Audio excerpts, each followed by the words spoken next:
Hello friends, welcome back in our channel Haryana education. ये हमारा third lecture है physics questions का। जो H TET T G T science 2022 में जो पेपर हुआ था उसमें जो फिजिक्स के क्वेश्चन थे उस क्वेश्चन का ये लेक्चर थर्ड है सॉल्यूशन का। हम पहले 2 लेक्चर अपलोड कर चुके हैं, प्लीज़ उनको भी वॉच करिए। एंड देखो आज का जो क्वेश्चन है, an electric current is flowing through a circular coil of radius capital R. मतलब इलेक्ट्रिक करंट मतलब करंट फ्लो कर रहा है उस सर्कुलर कोयल में जिसकी रेडियस कैपिटल आर है। और करंट अगर फ्लो करेगा तो उसकी वजह से मैग्नेटिक फील्ड आएगा। और आपसे यही पूछ रहा है the ratio of magnetic field at the centre of the coil, कि सेंटर पर मैग्नेटिक फील्ड कितना होगा उसका। और नीचे किसका लिखेंगे, at the distance √3r from the center of the coil on its axis। मतलब अगर सर्कुलर कोयल की एक्सिस पर √3r डिस्टेंस कहाँ से, सेंटर से, मतलब सेंटर से इतनी दूरी पर, किस पर, एक्सिस पर हमें मैग्नेटिक फील्ड का और सेंटर पर जो मैग्नेटिक फील्ड होगा उनका रेशियो बताना है। तो हमें क्या पूछ रहा है, मैग्नेटिक फील्ड एट सेंटर, और बाय क्या है, मैग्नेटिक फील्ड एक्सिस पे पूछ रहा है उसकी। और एक्स कितनी दूरी पर पूछ रहा है, √3r। एक्स क्या है, उसकी एक्सिस पे सेंटर से दूरी है। तो देखो अगर कोई करंट कैरिंग सर्कुलर कोयल है जिसकी रेडियस r है, I करंट उसमें फ्लो कर रहा है, तो x डिस्टेंस पे एक्सिस के ऊपर किसी भी पॉइंट पर मैग्नेटिक फील्ड का फॉर्मूला क्या होता है, μ0I रेडियस का स्क्वायर बाय 2, रेडियस का स्क्वायर प्लस पोजीशन जो एक्सिस पर कितनी दूर निकाल रहे हो उसका स्क्वायर की पावर 3/2। यहाँ पर I क्या है, करंट है, R क्या है, रेडियस है, X क्या है, डिस्टेंस है सेंटर से जिस पॉइंट पे आप एक्सिस पे निकाल रहे हो। अगर मैं x को 0 कर दूँ यहाँ पर इस फॉर्मूले में, तो मैग्नेटिक फील्ड कहाँ पे आ जाएगा, सेंटर पे। मतलब सेंटर पे मैग्नेटिक फील्ड कब आएगा, जब आप x की जगह 0 रख दोगे। और एक्सिस पे कितनी दूरी पे पूछ रहा है, x की वैल्यू कितनी रखनी पड़ेगी, √3r। मतलब इस फॉर्मूले में x की जगह 0 रख दोगे तो ऊपर का मैग्नेटिक फील्ड आ जाएगा, और x की जगह अंडर दी √3r रख दोगे तो नीचे वाला मैग्नेटिक फील्ड आ जाएगा। अब देखो हमें ना वैसे मैग्नेटिक फील्ड एट सेंटर पे डायरेक्ट भी पता होना चाहिए इसके। I करंट है, R उसकी रेडियस है, तो मैग्नेटिक फील्ड सेंटर पे μ0I/2r होता है। लेकिन हम इस फॉर्मूले में रख के भी निकाल सकते हैं। अगर हम इस फॉर्मूले में x की जगह 0 रखते हैं तो मैग्नेटिक फील्ड सेंटर पे कितना आएगा, μ0I/r², 2, ये r² प्लस 0 का स्क्वायर 0, r² का पावर कितना रह जाएगा, 3/2। ये 2 पावर और ये 2 कैंसल आउट हो जाएगी तो नीचे r की पावर 3 बचेगी। ऊपर r का स्क्वायर है, नीचे r की पावर 3 है, तो नीचे एक r बच जाएगा। तो μ0I/2r। देखो यही मैग्नेटिक फील्ड होता है सेंटर पे, यही आया है इस फॉर्मूले से भी। और एक्सिस पे निकालना है तो हमें x की जगह कितना रखना पड़ेगा, अंडर दी √3r। तो ये हम यहाँ पे रख देते हैं, x की जगह अंडर दी √3r रखेंगे तो √3 का स्क्वायर तो 3 हो जाएगा, और r का स्क्वायर r² हो जाएगा। r² प्लस 3r² 4r² हो जाएगा, और 4r² की पावर टोटल कितनी हो जाएगी, 3/2। यहाँ से क्या होगा, μ0I कैपिटल R का स्क्वायर बाय 2, इसको मैं 4r² को 2r का पूरे का स्क्वायर लिख के इस सारे की पावर 3/2 लिख सकता हूँ। और ऐसा है तो ये 2 और ये 2 कैंसल आउट हो जाएगा, तो ये 2r की पावर कितनी रह जाएगी, 3। तो μ0I कैपिटल R², 2 तो बार है ही पहले, 2 की पावर 3 क्या होगा, 8, और r की पावर 3। तो μ0I r², 8 दूनी 16, r की पावर 3। ऊपर r की पावर 2 है, नीचे r की पावर 3 है, तो इसका मतलब एक r की पावर नीचे रह जाएगी, तो μ0I/16r हो जाएगा।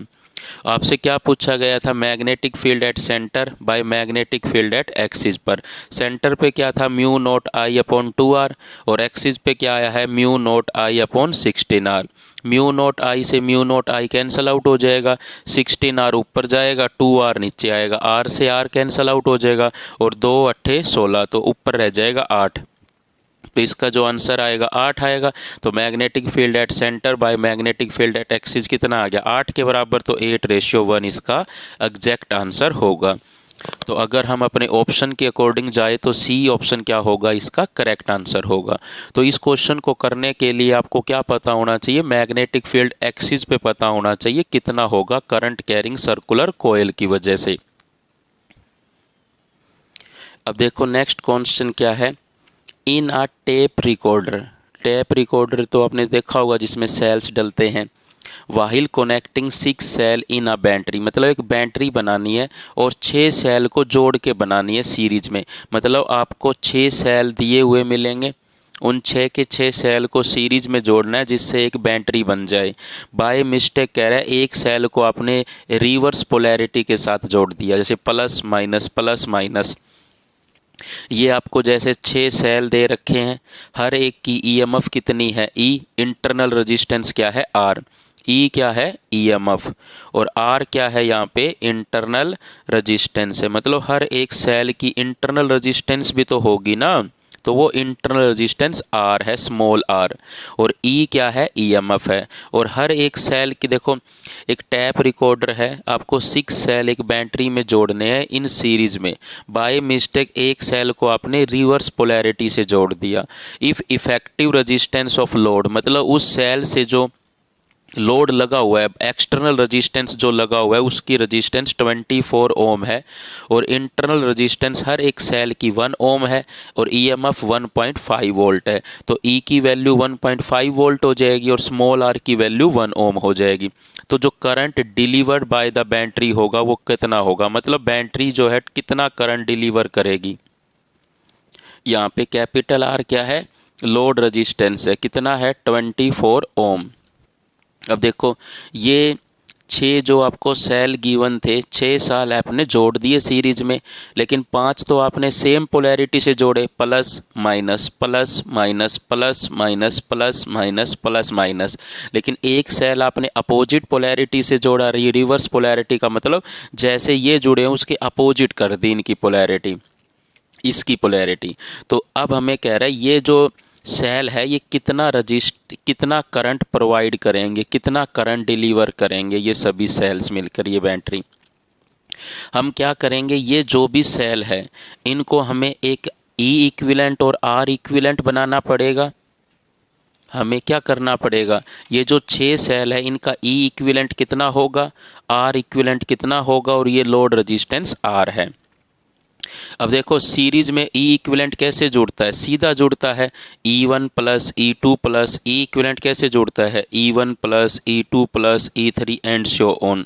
लेकिन यहाँ पे देखो सेम पोलैरिटी के साथ हो तब जुड़ता है, लेकिन अगर पोलैरिटी अपोजिट हो जाए तो उसको माइनस लेते हैं। देखो अगर ऐसा है तो इस जैसे कैसे लिए जाएंगे, पॉजिटिव, तो ये प्लस ई भी पॉजिटिव आएगा, ये भी पॉजिटिव, ये भी पॉजिटिव, ये भी पॉजिटिव, ये भी पॉजिटिव, और ये नेगेटिव। मतलब आपने इसका जो ई इक्विवेलेंट है ऐसा बनाया है, और ऐसा प्लस पहले बाद में छोटा डंडा, तो जहाँ जहाँ पर ऐसा होगा उसको तो प्लस की तरह लोगे, और इसकी अपोजिट पोलैरिटी होगी उसको माइनस की तरह लोगे। तो ये पांचों तो कैसे लिए जाएंगे, पॉजिटिव की तरह, और ये कैसे लिया जाएगा, नेगेटिव की तरह। तो ये 5 ई में से ई गया तो 4 ई रह जाएगा। और आर इक्विवेलेंट पे कोई फ़र्क ना पड़े, आर इक्विवेलेंट क्या होगा, आर जमा आर जमा आर जमा आर जमा आर जमा आर, मतलब 6 के 6 आर डायरेक्ट जुड़ जाएंगे, इसमें प्लस माइनस का इशू नहीं आता। मतलब जब आप टोटल इंटरनल रेजिस्टेंस निकालते हो, टोटल इंटरनल रेजिस्टेंस, तब आपको कुछ नहीं करना, सीरीज के अंदर वो सीधे जुड़ जाती है। ये नहीं देखना पोलैरिटी कैसी लगी हुई है, पोलैरिटी देखी जाती है ई इक्विवेलेंट निकालते टाइम। अगर ये सारे सेम पोलैरिटी में होते तो इसका आंसर आता 6 ई, लेकिन एक आपने अपोजिट पोलैरिटी लगा दी। अब अपोजिट पोलैरिटी लगा दी, अब देखो ई इक्विवेलेंट आपने कैसा बनाया है, ई इक्विवेलेंट अगर आपने ऐसा बनाया है तो इस जैसे जो भी होंगे उनको प्लस के साथ जोड़ा जाएगा, और इसकी अपोजिट पोलैरिटी का जो लगा होगा उसको माइनस के साथ। देखो हाइयर लोअर, तो हाइयर लोअर है तो प्लस ई लेंगे, ये भी प्लस ई, ये भी प्लस ई, ये भी प्लस ई, ये भी प्लस, लेकिन ये क्या लेना पड़ेगा, माइनस ई। तो 5 ई में से एक ई गया, 4 ही रह गया, तो टोटल इंटरनल रेजिस्टेंस कितनी आएगी, 6 आर। मतलब आपका कुछ जो सेटअप है, जो सर्किट है वो कैसा बन जाएगा, इस तरह से बन जाएगा। ये तो 24 ओम है, और ये आपका 6R है और ये 4E है। तो अगर हमें पता है R की वैल्यू कितनी गिवन थी, R की वैल्यू 1 गिवन है, तो ये रजिस्टेंस कितना हो जाएगा, 6 ओम हो जाएगा और ये 24 ओम है। और E कितना था, E की वैल्यू 1.5 वोल्ट थी, तो 1.5 को अगर 4 से गुणा करेंगे तो ये 6 वोल्ट आ जाएगा। ठीक है, क्योंकि हमने दिया था ना E की वैल्यू 1.5 वोल्ट और R कितना था आपका 1 ओम, तो 6R की जगह 1 रखोगे तो 6 ओम हो जाएगा और 4E निकालोगे तो 4 गुणा में 1.5, तो 4 1.5 गुणा में 4, तो 4 गुणा में 15 बटे में 10, 5 दूनी 10, 5 दिए 15, 2 फिर ये 2 पे कैंसिल, 2 दिए 6 वोल्ट, तो ये कितना आ जाएगा 6 वोल्ट। तो आपका सर्किट ये बन गया। और ये करंट कितना होगा, हमें पता है कि करंट जो है बैटरी के हायर टर्मिनल से निकलता है और लोअर टर्मिनल में चला जाता है, तो ये करंट ऐसे ही जाएगा। अब हमारा मेन यहाँ पर मकसद क्या है, आई निकालना है।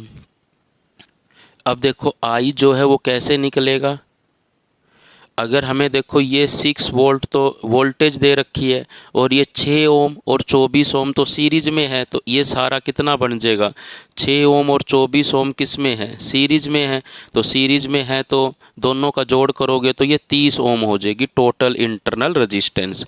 तो ये जो करंट होगा ओम्स लॉ से निकल जाएगा, तो करंट किसके बराबर आएगा, V/R, क्योंकि V = IR क्या होता है, ओम्स लॉ होता है। इसमें करंट चाहिए तो V/R इक्विवेलेंट, मतलब टोटल रेजिस्टेंस लिख लो उस सर्किट की। तो V कितना है 6 और R इक्विवेलेंट मतलब ये टोटल रेजिस्टेंस कितना है 30 है, तो 6/30 कितना आ गया 1/5 एम्पियर। तो आप 1/5 एम्पियर को क्या लिख सकते हो, 0.2 एम्पियर। तो ये आपका करेक्ट आंसर होगा।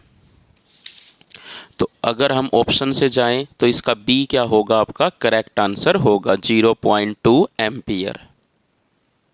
अब देखो नेक्स्ट क्वेश्चन क्या है कि two and of the rod of length L, अगर कोई रोड है जिसकी लेंथ कितनी है L, two ends of the rods of length L and radius R of the same material, material उनका सेम है और सेम टेम्परेचर पर है दोनों एंड उसके।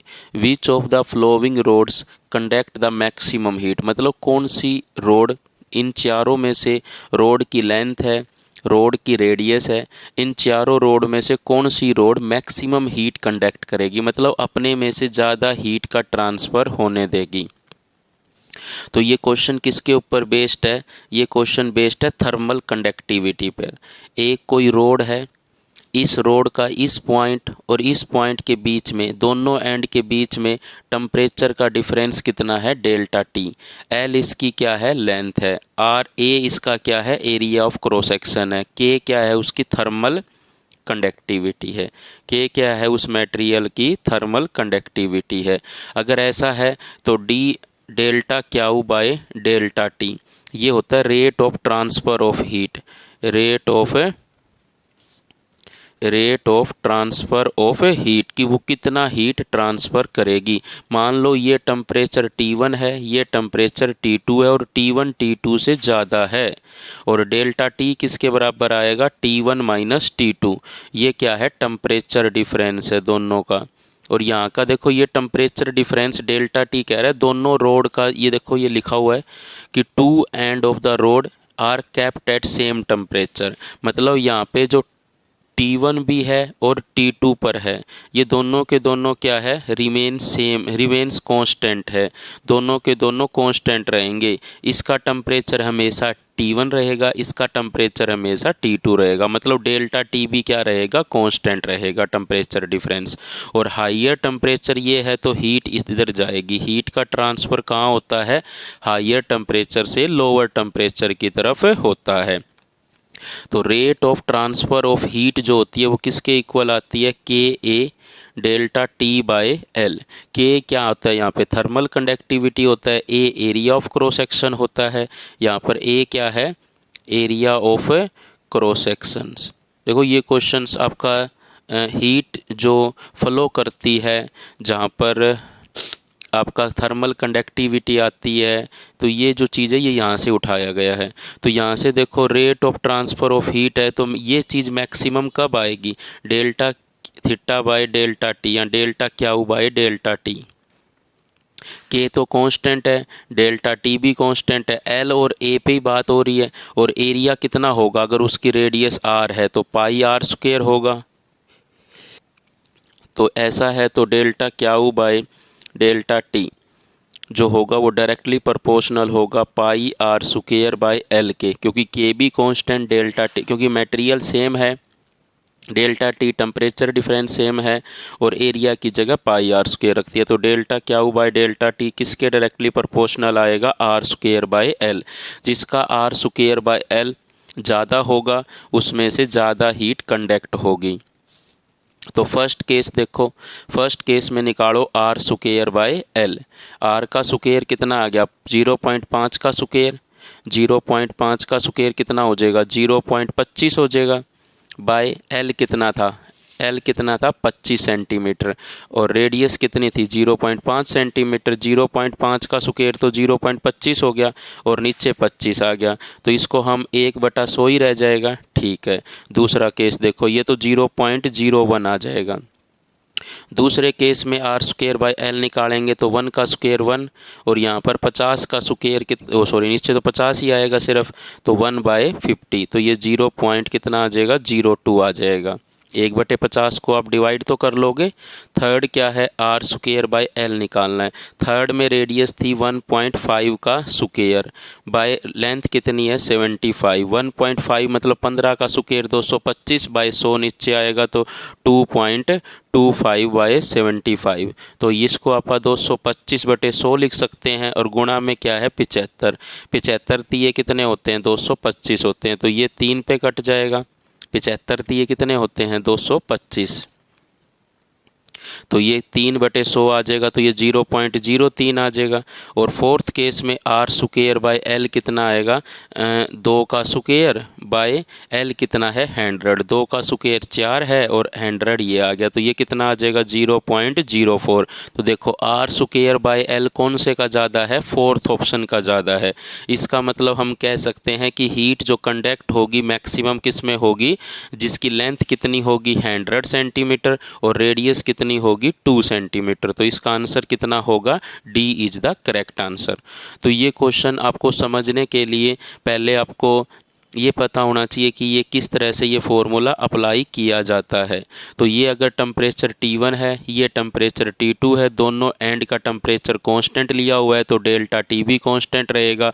के जो है थर्मल कंडक्टिविटी है जो मटेरियल पे डिपेंड करती है, मटेरियल सेम मटेरियल है तो के भी कांस्टेंट, डेल्टा T भी कांस्टेंट। तो rate of transfer of heat जो होगी, मतलब मैक्सिमम हीट कब कंडक्ट करेगा, जब ये delta Q by delta T क्या रहेगा, मैक्सिमम रहेगा। तो एरिया किसके बराबर होगा, पाई आर स्क्वायर के। तो हमने क्या कर दिया, delta Q by delta T directly proportional कर दिया एरिया बाय एल के, बाकी चीज़ कांस्टेंट है। एरिया की जगह पाई आर स्क्वायर रख दिया, पाई भी कांस्टेंट था, तो delta Q by delta T किसके प्रोपोर्शनल आ गया, आर स्क्वायर बाय एल के। यहाँ पे हमने चारों फॉर्मूले, चारों जो ऑप्शन थे हर एक का आर स्क्वायर बाय एल निकाला, जिसका आर स्क्वायर बाय एल सबसे ज़्यादा होगा उसी में मैक्सिमम हीट क्या होगी, कंडक्ट होगी। और हमारे ऑप्शन के अकॉर्डिंग फोर्थ ऑप्शन की इसकी वैल्यू मैक्सिमम आई, सो हमने कह दिया कि इसका जो राइट आंसर होगा वो D is the correct answer होगा। And thank you for watching this video. अगर वीडियो अच्छी लगी तो please like share and subscribe ज़रूर करें।